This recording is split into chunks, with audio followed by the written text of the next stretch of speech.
ओम श्री गणेशाय नमः। जय श्री सीताराम, जय बालाजी महाराज। भक्तों आज मैं आपको बताने वाला हूँ कि जो काल भैरव के गण होते हैं, यानी कि जो काल भैरव के सेवक होते हैं, वो कैसे किसी भी कार्य को तत्काल कर देते हैं साधक के मात्र एक कहने पर। चाहे वो मारण हो, मोहन हो, वशीकरण हो, सम्मोहन हो, तंत्र मंत्र यंत्र, मतलब कुछ भी हो, केवल साधक का एक इशारा काफ़ी होता है। तो जानेंगे इस पूरी वीडियो में अंत तक बने रहें। बड़ा ही सुंदर तथ्य बताऊंगा। और अगर आपको काल भैरव की गण की सिद्धि साधना आपको चाहिए तो आप कमेंट में ज़रूर बताएं। बहुत ही सरल है, बहुत ही सावधानी से करना पड़ेगा। बड़ी ही सरल साधना है, मैं आपको ज़रूर लाऊंगा अगर आप चाहेंगे तो सबसे पहले बात कर लेते हैं जो काल भैरव के गण होते हैं, यानी कि जो काल भैरव का साधक होता है, जो सबसे उनके लिए प्रिय होता है, उसकी अकाल मृत्यु या फिर मृत्यु हो जाती है तो वो काल भैरव के गण बन जाते हैं। तो ये बात क्लियर होगी गण कौन होते हैं। अब सबसे पहले बात करते हैं कि ये गण हमें प्राप्त कैसे होते हैं। तो सर्वप्रथम काल भैरव के ही मंत्र जाप से, काल भैरव के हवन से, काल भैरव के भोग से ही काल भैरव प्रसन्न होकर हमें अपना गण प्राप्त कराते हैं। और वो जब गण प्राप्त होता है तो मतलब वो गुरु के सानिध्य में ये सब कुछ करें तो अच्छा है, क्योंकि वचन लेना तो आपके ऊपर सवारी आएगी तो आप स्वयं वचन ले नहीं पाएंगे। सामने कोई होना चाहिए ना आपको वचन दिलाने के लिए। तो ये गुरु के सानिध्य में बहुत ही सुंदर साधना है, जो अच्छे से की जाए तो बहुत ही लाभकारी है। जब सवारी आती है तो गुरु क्या करते हैं, उनसे वचन ले लेते हैं कि ये जो कहेंगे वो आप करेंगे, इन्हें कभी आप नुकसान नहीं पहुंचाएंगे, इनसे कभी त्रुटि हुई तो इन्हें क्षमा करेंगे और इनके सभी कार्यों को आप संपन्न करेंगे। और ये जब पूछा लेंगे आपसे तब आपको सही सही उत्तर देना है।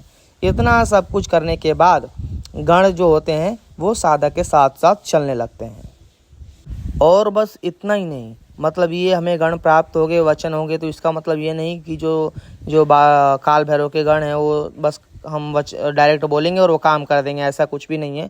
उनका भी एक छोटा सा मंत्र होता है, एकाक्षरी मंत्र। उस मंत्र को आप 1.25 लाख जप करते हो किसी भी बहती नदी के किनारे बैठकर। जब उस नदी के किनारे आप बैठकर इसका जप करते हो तब जाके वो जो गण होते हैं आपके सामने प्रत्यक्ष हो जाते हैं। या तो प्रत्यक्ष होंगे या तो उनकी आवाज़ आपको सुनाई देनी शुरू हो जाती है। जब इतना कुछ हो जाएगा तभी ना आप पूछा ले पाएंगे, वरना ऐसे डायरेक्ट आपके मन में थोड़ी आ जाएगा कि कोई सामने वाला सवाल कर रहा है और आप डायरेक्ट जवाब दे दोगे। ऐसा नहीं होता है। जब वो प्रत्यक्ष आएंगे या उनकी आवाज़ आपके कानों तक आनी शुरू होगी तभी आप किसी को पूछा दे पाएंगे।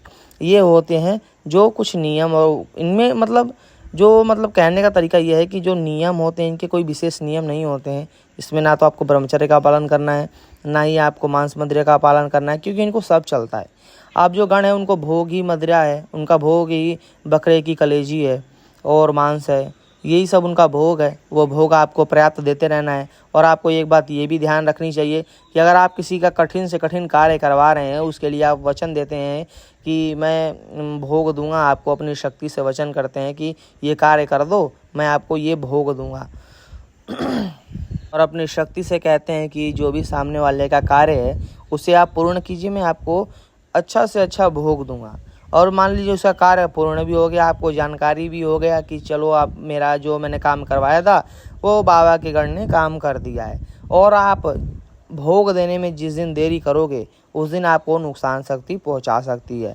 तो इस बात का हमेशा ध्यान रखते हैं कि जब भी किसी शक्ति से आप कार्य करवाएं तो उसका भोग तुरंत आपको दे देना चाहिए, चाहे वो अपनी जेब से दें या सामने वाले की जेब से, उसको भोग मिलना चाहिए शक्ति को बस। तो ये थे जो नियम कानून जो भी शक्ति साधना के थे वो हमने आपको बताया। और अगर आपको इसकी सिद्धि चाहिए तो आप कमेंट में बताएं। मात्र 1 दिन के अंदर आपको वीडियो यूट्यूब पर मिलेगी। तो मिलते हैं अगली वीडियो में। वीडियो को लाइक कर देना, और बालाजी का ही चैनल है तो सपोर्ट तो करना ही करना। मिलते हैं अगली वीडियो में, तब तक के लिए जय सिया राम।